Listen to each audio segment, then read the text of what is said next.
మీరు ఫస్ట్ పాడిన పాట ఏంటిది ఆ ప్రోగ్రాంలో, దరువు ప్రోగ్రామ్? ఫస్ట్ పాడిన పాట మా ట్రెడిషనల్ ఇంటర్నేషనల్గా ఒక స్క్రీన్ మీద టీవీలో కావచ్చు టెలివిజన్ వెళ్తుందంటే నేను ఫస్ట్ పాడిన పాట మా బంజారా తీస్ పాట. ఏ పాట? Lambie Lambie. లాంబీ లాంబీ అంటేనే శాలిని, శాలిని అంటేనే లాంబీ లాంబీ. ఓకే. 9 రోజులు ఆడుకునే మా పాట. ఇంతకుముందు పాడాను కదా, లాంబీ లాంబీ లాంబడి కేరియో దాడువది లాంబడి కేరియా ఏలే మా వేలే మరి కరేలరి వేలవోలేడి. సో ఈ పాట పాడిన. సో ఈ పాట పాడడం వల్ల నాకు మా దేవుడు బ్లెస్సింగ్ ఇచ్చింది కావచ్చు. ఓకే. అంటే ఇప్పుడు మీరు స్టేజ్ మీద పాడడం కావచ్చు, ఇట్లా ప్రోగ్రాంలకు ఇక్కడ హైదరాబాద్ రావడమేనా? హైదరాబాద్కి వచ్చేది కదా ప్రోగ్రాంలకు.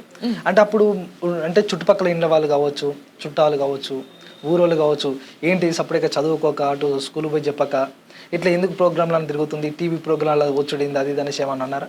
నాకు అది రాలేదు, కాలంటే నన్ను ఫోర్స్ చేసిర్రు, ఎల్లు ఎల్లు ఎల్లు ఎల్లు అని. మా అమ్మ అయితే ఇక టీవీలు అతుకుపోయేది నా బిడ్డ వస్తుందంటే. ఇక మన అమ్మాయి వస్తుందంట అని మా చుట్టాలు వాళ్ళకి కావచ్చు, నేను తెలిసిన వాళ్ళు కావచ్చు, అందరు టీవీని కట్టి పడేసేది అన్నట్టు, అందరినీ టీవీ కట్టి పడేసేది. సో గర్వంగా ఫీల్ అవుతాను నేను. నా బంజారా జాతిలో పుట్టినందుకు నేను గర్వంగా ఫీల్ అవుతా. అంతమంది ప్రోత్సహించారు కాబట్టి ఆ రోజు టైటిల్ విన్. అంటే మీరు ఇప్పుడు టీచింగ్ చేశారని చెప్పారు కదా? అవును. ఓకే. ఇప్పుడున్న విద్యార్థులు కావచ్చు, యువత కావచ్చు, డ్రగ్స్కు మందుకు మద్యానికి అలవాటయి ఆగమవుతున్నారు. వారి మీద ఏమైనా పాటలు రాయడం కానీ ఏమైనా చేశారా? నేను రాయను, రాస్తా కావచ్చు, కానీ అంత ధైర్యం చేయలేదు. ఏదో సింప్లిసిటీ అప్పుడప్పుడు ఏదో ఒకటి మామూలుగా రాస్తాను. అందరు రాస్తుంటారు కదా, వాళ్ళ పాటలు పాడుతుంటాను.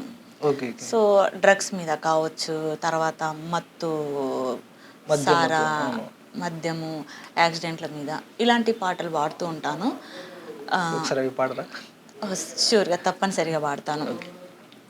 ఒక్కరా ఇద్దరా ఎందరో ఈ రోడ్డు మీద ప్రాణాలు వదులుతున్నారో, ఒక్కరా ఇద్దరా ఎందరో ఈ రోడ్డు మీద ప్రాణాలు వదులుతున్నారో. సో ఈ పాటను రాసింది జయరాజ్ అన్న. సో ఈ పాటను యోచన అన్న పాడుతుంటే విన్నాను, నాకు నచ్చి రైటర్ యోచన అన్న, జయరాజ్ అన్న రైటర్, పెద్ద రైటర్స్, వాళ్ళు పాడుతుంటే నాకు ఇది బాగా నచ్చింది, నిజమే కదా అని. సో ఆ పాట నేర్చుకోవడం జరిగింది. ఓకే. అంటే ఇప్పుడు యోచన అన్న, జయరాజ్ అన్నతో ప్రయాణం చేశారా మీరు? చేశాను. అంటే మీరు యోచన అన్నతోటి ప్రయాణం ఎక్కువ ఉంటుంది, జయరాజ్ అన్నతోటి టచ్ లో ఉంటాను. అట్లయితే మీరు ఇక తెలంగాణ ఉద్యమంలో కూడా భాగస్వాములు అయినా? తెలంగాణ ఉద్యమంలో భాగస్వామ్యాన్ని, తెలంగాణ ఉద్యమం పాటలు పాడాను. ఆ పాటలు మా భాషలో ట్రాన్స్లేట్ చేసి పాడాను తెలంగాణ ఉద్యమ సభలలో.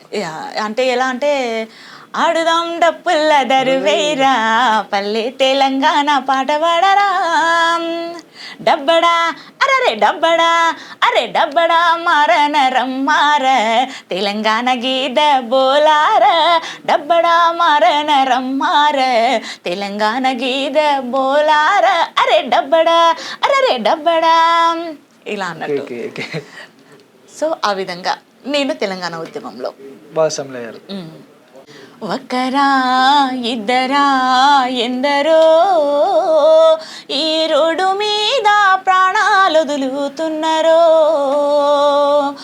ఒక్కరా ఇద్దరా ఎందరో ఈ రోడ్డు మీద ప్రాణాలు వదులుతున్నారో, ఈ రోడ్డు మీద ప్రాణాలు వదులుతున్నారో.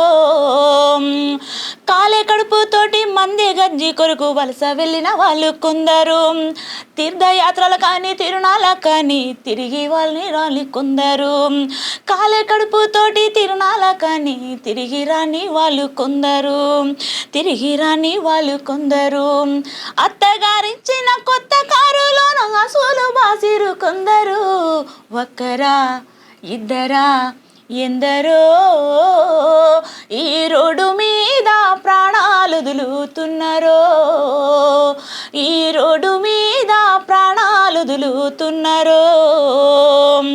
కాళ్ళు చెదులు పోయి చావు బతుకుల మధ్య సచ్చి బతికేటోళ్ళు కొందరు. ఇంటి దిక్కుపోయి ఇంటిల్లి పాదిని సంపుతున్న వాళ్ళు కొందరు. కాళ్ళు చేతులు పోయి చావు బతుకుల మధ్య సచ్చి బతికేటోళ్ళు కొందరు. ఇంటి దిక్కుపోయి ఇంటిల్లి పాది సంపుతున్న వాళ్ళు కొందరు.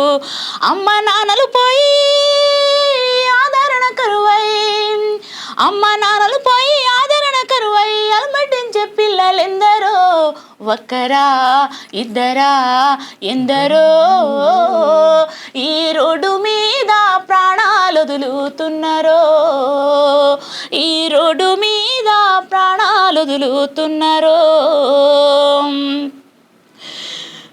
అమ్మ నాన్న భార్య బిడ్డల భవిష్యత్తు నీవని తెలుసుకో, ఏగము కన్నా ప్రాణము మిన్నని ఈ రోజన్నా తెలుసుకో. అమ్మ నాన్న భార్య బిడ్డల భవిష్యత్తు నీవని తెలుసుకో, ఏగం కన్నా ప్రాణం మిన్నని ఈ రోజన్నా తెలుసుకో. పోయిన ప్రాణం తిరిగి రాదని జీవిత సత్యం నేర్చుకో, ఒక్కరా ఇద్దరా ఎందరో ఈ రోడ్డు మీద ప్రాణాలు వదులుతున్నారో, ఈ రోడ్డు మీద ప్రాణాలు వదులుతున్నారో. కాలే కడుపులతోటి మండే గంజి కొరకు వలస వెళ్ళిన వాళ్ళు కొందరు. తీర్థయాత్రలు కానీ తిరునాళ్ళకెళ్ళి తిరిగి రాని వాళ్ళు కొందరు. కాలే కడుపుతోటి మండే గంజి కొరకు వలస వెళ్ళిన వాళ్ళు కొందరు. తీర్థయాత్రలు కానీ తిరునాళ్ళ కానీ తిరిగి రాని వాళ్ళు కొందరు. అత్తగారిచ్చిన కొత్త కారులో అసలు బాసిరు కొందరు, ఒక్కరా కొందరా ఎందరో ఈ రోడ్డు మీద ప్రాణాలు వదులుతున్నారో. గొప్ప పాట పాడిరాక. Thank you. అంటే ఇప్పుడు దాదాపుగా అందరూ యువత కావచ్చు, అందరూ తాగి ఓవర్ స్పీడ్గా పోయి ఇట్లా యాక్సిడెంట్ అయ్యి ఎంతోమంది చనిపోతున్నారని చాలా గొప్ప పాట పాడిరాక. Thank you. అధికారులు మీ సమస్యలను పట్టించుకోవట్లేదా? నెలల తరబడి మిమ్మల్ని ఇబ్బంది పెడుతున్నారా? మీ సమస్యకు ఎవరు స్పందించడం లేదా? అయితే ఆలస్యం చేయకుండా వెంటనే క్యూన్యూస్కు కాల్ చేయండి. సంప్రదించాల్సిన నెంబర్లు 8143001981. మీ తరపున మేము బాధ్యత తీసుకొని మీ సమస్యను అధికారుల దృష్టికి తీసుకెళ్తాం. పబ్లిక్ వాయిస్, సామాన్యుడి ప్రశ్నాస్త్రం ప్రతి గురువారం ఉదయం 11 గంటలకు మీ క్యూన్యూస్లో.